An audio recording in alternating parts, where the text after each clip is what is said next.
안녕하세요. 일파원파 자유필름 김현지입니다. 이번 프로의 주제는요, 포퓰리즘인데요. 현 좌파 정부가 너무나 마음씨가 좋아서 아동수당이니 청년수당이니 코로나 재난기본소득이니 최근엔 전상수당 등 엄청 많은 수당들을 만들어내고 있습니다. 그래서 이것이 과연 복지인지 아니면 복지라는 이름의 독배인지 한번 짚어보도록 하겠습니다.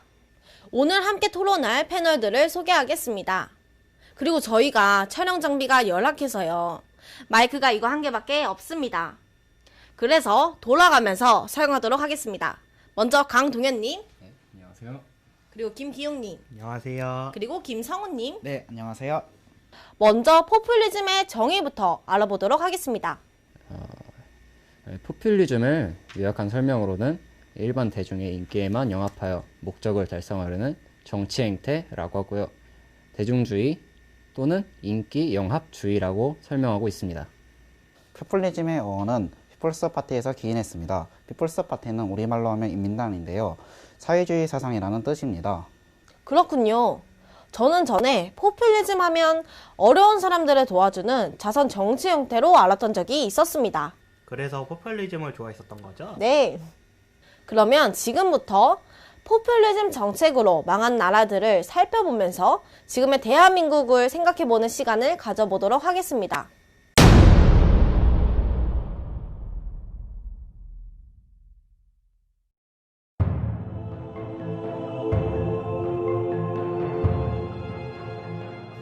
우선 포퓰리즘을 이야기하려면 포퓰리즘 정책으로 파국을 맞은 대표 사례들을 살펴봐야겠는데요. 중남미의 석유보국, 베네수엘라, 아르헨티나, 볼리비아, 그리고 남유럽의 그리스가 포퓰리즘 정책으로 망한 대표적 나라들입니다. 산유국이라면 모든 나라들이 부러워하는데요. 그럼 부자 나라들이 왜 망했는지 각 나라별로 한번 알아보도록 하겠습니다. 누가 먼저 시작할까요? 제가 먼저 설명해 보도록 하겠습니다. 제가 알려주려고 하는 것은 볼리비아에 대해서 말해보려고 합니다.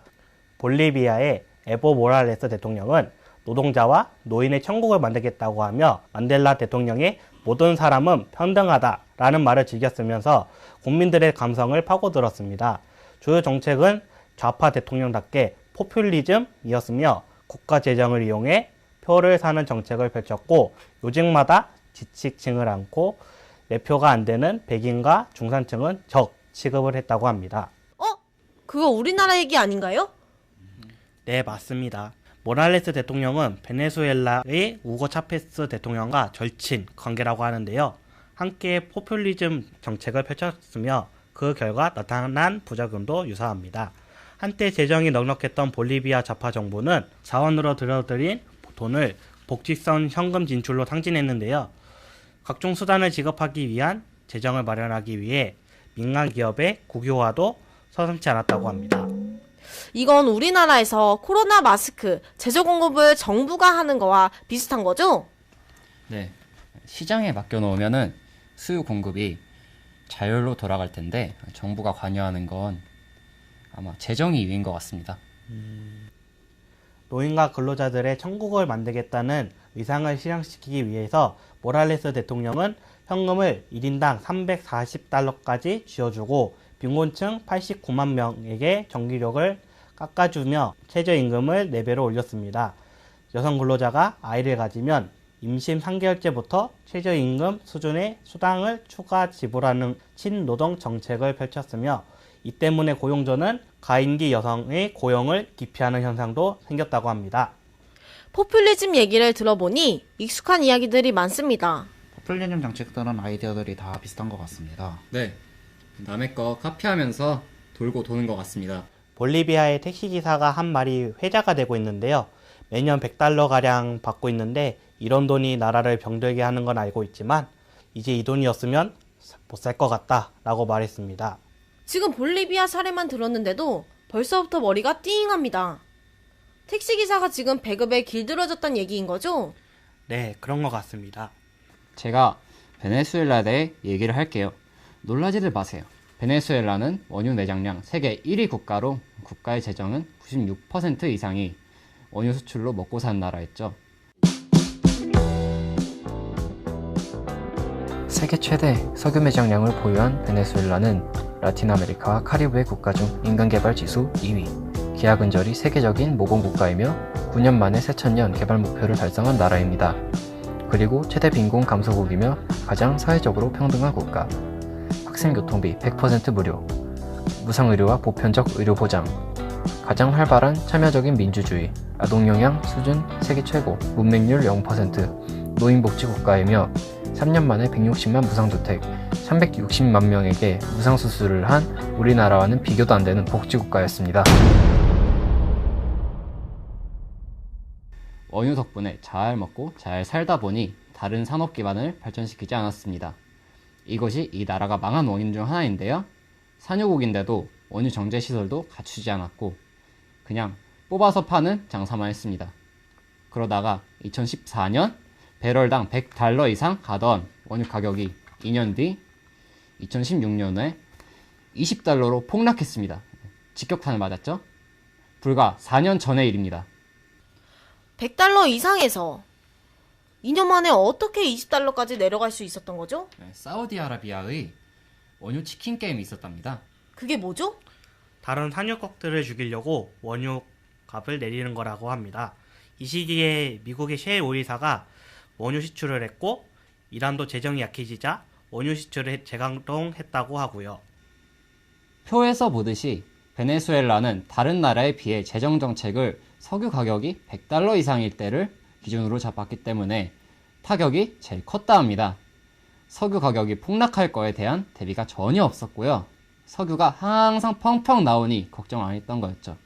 게다가 베네수엘라 원유는 중진류라 정제 가격이 70%를 잡아먹는다고 합니다. 중동 국가들에 비하면 채산성이 많이 떨어진다는데요. 사태가 이 지경되니 차베스의 사회주의 포퓰리즘을 이어받았던 마두로 대통령은 위기를 타파하려고 화폐를 마구 찍어냈다고 합니다. 그러나 결과는 하이퍼 인플레이션으로 화폐 볼리바르가의 가치는 종이 공예로 쓰일 정도로 폭락해버렸고요. 닭 한 마리를 사기 위해 돈을 박스로 가져가야 할 정도가 되었다는데요. 돈의 가치가 0이 되어 길거리에 버려져 굴러다니는 정도이니 더 이상 설명이 필요 없을 것 같습니다. 원유를 뽑아서 싼 값이라도 팔면 안 되나요? 원유 판매가가 생산가에 못 미치니 뽑을 수도 없고요. 그나마 이젠 시설, 정비들 정비할 돈도 없다고 합니다.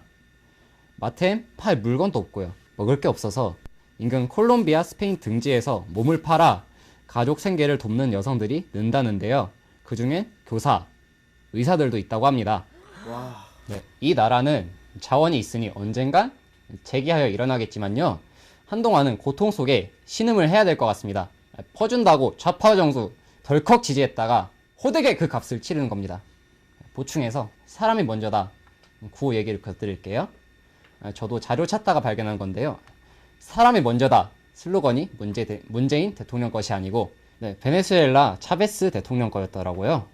오, 진짜요? 네, 저도 좀 보고 놀랐는데요. 차베스 대통령은 앞으로의 세계는 인공지능의 발전으로 사람들의 일자리가 줄어들어 실업자가 많이 양산될 거라는 이유를 달면서 모든 국민들을 대상으로라는 무상복지 정책을 추진했다고 합니다. 그래서 사람이 먼저다 라는 구호를 확산시키며 기본소득제를 계속해서 시행하기 위해서는 재벌기업이 더욱 더 협조해야 된다고 주장하며 재벌기업들을 압박했다고 하죠. 사람이 먼저다가 문재인 대통령 창작품이 아닌 것에도 놀랐지만 그 의미가 휴먼이 아니고 로봇으로부터 일자리를 지키자라는 뜻이라니 새로운 사실을 알았네요. 그러게요. 감성에 젖어 문재인 대통령을 우상으로 떠받친 문빠들은 이 사실을 알면 어떤 표정을 지을까요? 그 사람들을 거짓 뉴스라고 우깁니다. 그리고 사실을 알았다고 해도 변하지 않아요. 감성 때문에 그냥 쭉 그대로 문빠는 문빠입니다. 그러고 보면 문재인 대통령은 인복이 있는 분입니다. 아르헨티나도 같은 상황입니다. 페론 대통령은 유권자들의 표를 얻기 위해서 은퇴자 연금을 한 번에 올려주고 국가 예산의 19%를 생활보조금에 쓰이는 등 퍼주기 정책을 일상화하다가 21세기에 들어 첫 외환 위기를 맞은 국가가 되었습니다. 당시 브라질 근로자 월 평균 임금은 250에서 $300 수준이었는데 아르헨티나 근로자들은 그 2배가 넘는 $700에 육박할 정도였다고 합니다. 우리나라 노조 형태와 같군요. 맞습니다. 그 강성노조도 아르헨티나 정부 몰락에 일조했는데요.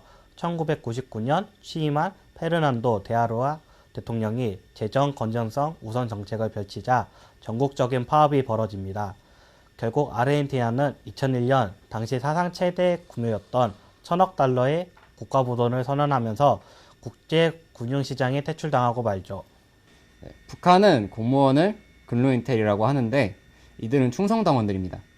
우리나라도 문재인 정부가 공무원 수를 늘리는데 이것도 더불어민주당의 충성당원을 만드는 것이 아닌가.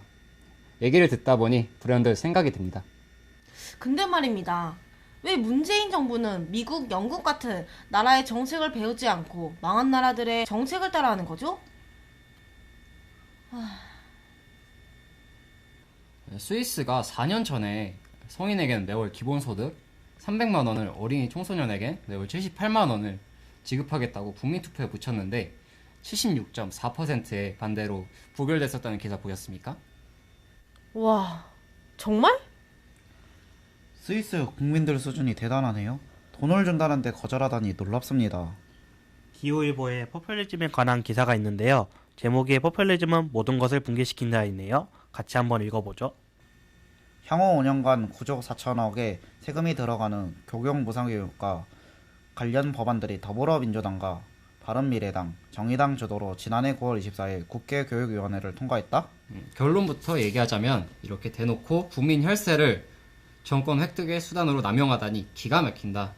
당초 정부의 고교 무상교육은 2020년에 1학년을 대상으로 시작해 2022년까지 전 학년으로 확대하는 것이었다.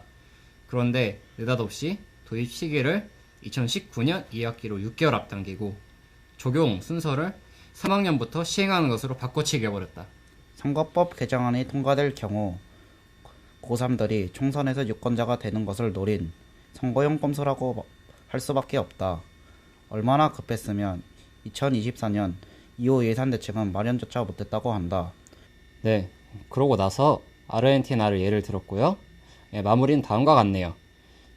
그럼에도 유권자들은 더 강력한 포퓰리즘을 내건 후보 쪽으로 이동 중이다. 이렇듯 모두가 잘못인 줄 알면서도 바꾸지 못하는 것. 이것이 바로 포퓰리즘의 함정이요 본질이다. 네, 잘 지적한 기사인 것 같습니다. 잘못인 줄 알면서도 바꾸지 못하는 것. 포퓰리즘의 함정이요 본질이다. 그리고 강력한 포퓰리즘을 내건 후보 쪽으로 표가 이동한다. 그리고 나라는 망한다. 지옥으로 가는 길은 선의로 포장되어 있다. 간디가 한 말입니다. 프랑스 혁명가 로베스피에르는 모든 프랑스 아이는 우유를 마실 권리가 있다고 말하면서 우유 가격을 내리도록 지시했습니다. 근데 그 결과는 피에르의 선의와 정반대로 나타났습니다.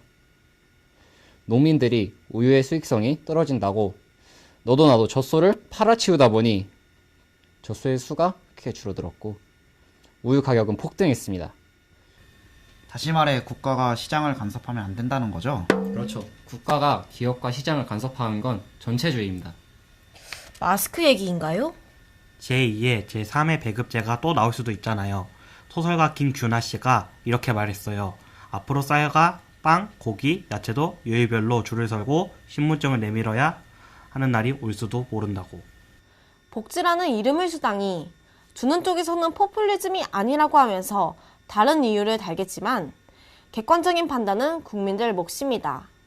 하필이면 우한 폐렴으로 핑계거리가 생기고 총선이 맞물려 매우 민감한 시기인데 정부는 퍼주기 정책을 더 내려놓고 있고 야당도 표를 걱정해서인지 그 누구도 심각하게 반대하면서 나서는 사람이 없습니다.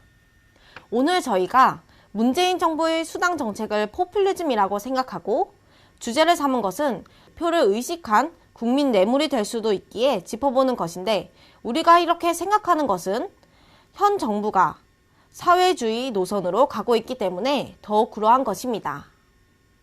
만약 문재인 정부가 자유민주주의, 시장경제 정책을 펴고 반미를 하지 않는다면 아마 오늘 이런 주제는 다루지 않았을 것입니다. 네, 꼭 봐야 제4탄 포퓰리즘의 함정 여기서 마치고요. 제5탄에서 다시 뵙겠습니다. 감사합니다.